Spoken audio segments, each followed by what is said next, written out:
Oxford current English grammar book का preposition में अभी तक हम लोग देखे हैं 3 प्रीपोजिशन और उसके यूजेस। आज हम लोग देखेंगे 4th प्रीपोजिशन आफ्टर। आफ्टर का यूज सीक्वेंस के लिए किया जाता है, सीक्वेंस में किया जाता है, जैसे कि later than, showing sequence of time और प्लेस। मतलब कि कोई के बाद है और वे बता रहा है कि कोई चीज़ बाद में है, वे टाइम के सीक्वेंस को दिखला रहा हो या प्लेस के सीक्वेंस को दिखला रहा हो, तो तब हम लोग आफ्टर का यूज करेंगे। For example, June comes after May. जून महीना जो है वह मई महीना के बाद में आता है। तो ये जो मंथ का जो सीक्वेंस है यहाँ दिखला रहा है कि जून जो है मई के बाद में आता है। Second example, I will inter after you. मैं आपके बाद प्रवेश करूँगा या करूँगी। मतलब यहाँ पे ये डिटरमाइन है कि मैं जो हूँ आपके इंटर करने के बाद ही इंटर करूँगा। तो ये यहाँ पे सीक्वेंस है प्लेस का कि 2 आदमी के बीच का बता रहा है कि कौन पहले इंटर करेगा और कौन बाद में। अब सेकंड में है इंडिकेटिंग मच रिपीटेशन। अगर कहीं वैसा सेंस है जहाँ वो बताया जा रहा है कि ये चीज़ बार बार रिपीट हो रहा है, तो उसके लिए भी हम लोग आफ्टर का यूज करते हैं। तो एग्जाम्पल से समझते हैं। ही फायर्ड शॉट आफ्टर शॉट। मतलब वो गोली मारने के तुरंत बाद मार रहा है, मतलब कि शॉट पे शॉट मारे जा रहा है, हुए गोली चलाए जा रहा है। थर्ड है in the style of somebody और समथिंग।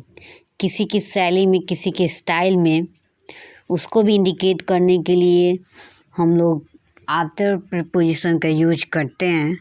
जैसे कि this is a poem after Shelley.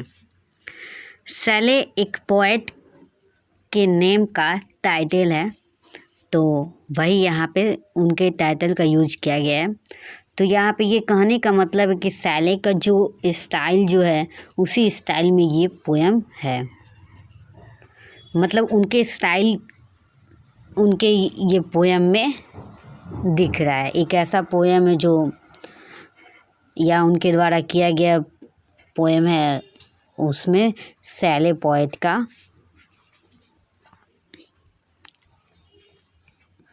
यहाँ पे उनका स्टाइल दिख रहा है। फिफ्थ है preposition against. Opposition of some kind. किसी कुछ ही वैसे काइंड है जिसके अपोजिशन के लिए हम लोग अगेंस्ट का यूज करते हैं। जैसे कि इन अपोजिशन टू समबॉडी और समथिंग।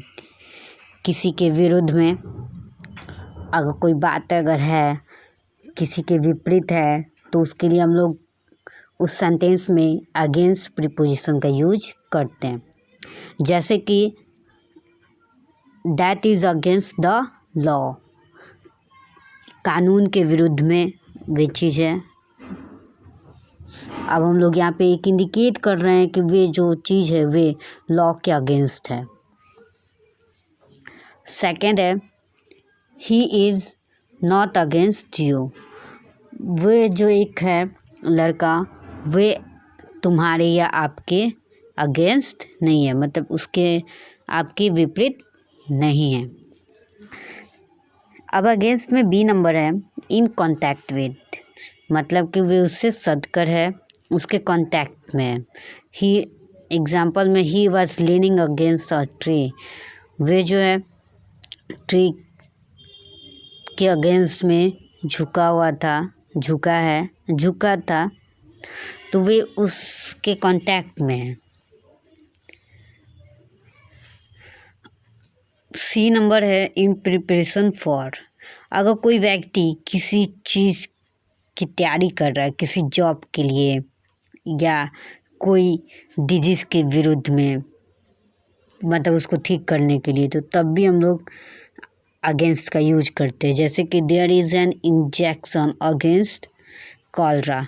कॉलरा जो एक बीमारी है उसके अगेंस्ट में इंजेक्शन, यानी कि कॉलरा जो डिजीज़ है उसको ठीक करने के लिए एक इंजेक्शन बन गया है। अब अगेंस्ट में फोर्थ नंबर है इन रिटर्न फॉर समथिंग, मतलब कि किसी चीज़ के रिटर्न में, उसके वापसी में।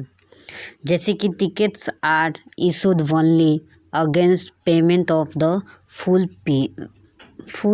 फी, मतलब कि कोई पूरा फीस पेमेंट होने के बाद टिकट को इशू किया जाता है। अब है 6 number along in the same line with anything, मतलब कि कोई चीज़ होता है तो वे कोई चीज़ के उसी लाइन में जो पहले से है। जैसे कि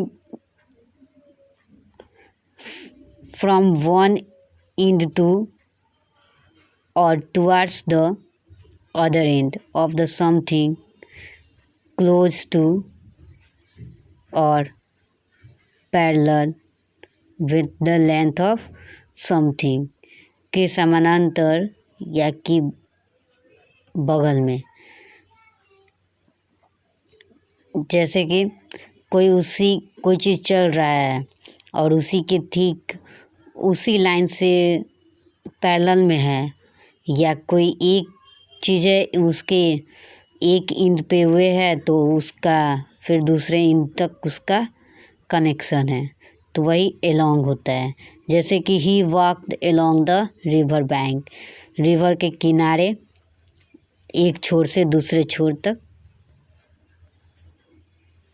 यहाँ इसका अगर सेंस अगर होता है तो तब हम लोग एलोंग प्रीपोजिशन का यूज करते हैं। अब है एमोंग और बिटवीन, ये दोनों का मतलब बीच में होता है, लेकिन बिटवीन का यूज टू पर्सन्स और थिंग्स के लिए करते हैं। जैसे कि दो व्यक्तियों हैं और दो चीज़ें हैं, तो उसके लिए हम लोग उस सेंटेंस में हम लोग बिटवीन का यूज करेंगे। और एमोंग का यूज हम लोग 3 या 3 से ज़्यादा पर्सन्स और थिंग्स वहाँ यूज किए गए सेंटेंस में, या उनका वहाँ पे मीनिंग है, तो तब हम लोग एमोंग का यूज करेंगे। इसको समझने के लिए हम लोग एग्जाम्पल लेते हैं। जैसे कि the books were distributed between 2 students, books जो हैं वे 2 स्टूडेंट के बीच में डिस्ट्रीब्यूट किया गया था। तो यहाँ 2 है तो इसलिए हम लोग बिटवीन का यूज किए। 2 स्टूडेंट के बीच में बुक का डिस्ट्रीब्यूशन हुआ है, इसलिए हम लोग बिटवीन का यूज किए। और वही the books were distributed among the students, यहाँ ये क्लियर है कि यहाँ 2 से ज़्यादा स्टूडेंट के बीच में बुक का डिस्ट्रीब्यूशन किया गया है, यानी 3 से ज़्यादा हैं, 3 या 3 से ज़्यादा स्टूडेंट हैं। तो इसमें एक नोट आता है, मतलब इसमें एक मेन पॉइंट है, इसको दिमाग में रखना होता है। कभी ऐसे भी कंडीशन हो सकते हैं, जैसे कि बिटवीन का यूज 2 से ज़्यादा के लिए भी किया जाता है, लेकिन इसके लिए शर्त है कि उसका कोई रेसिप्रोकल रिलेशन या हेल्प, यानी पारस्परिक संबंध या मदद हो, वे चीज़ों या उन जो पर्सन से उसके बीच में रेसिप्रोकल रिलेशन या हेल्प होना चाहिए। जैसे कि there is a treaty between the 5 great powers, यहाँ तो 5 ग्रेट पावर्स हैं, लेकिन इसमें एकदम पारस्परिक रिलेशन है, हेल्प मिलता है, इसलिए यहाँ हम लोग बिटवीन का यूज कर सकते हैं और करेंगे। तो आज का हम लोग का ये वीडियो एंड होता है। अब हम लोग इसके बाद के प्रिपरेशन पढ़ेंगे। तो ओके, थैंक्स फॉर वॉचिंग।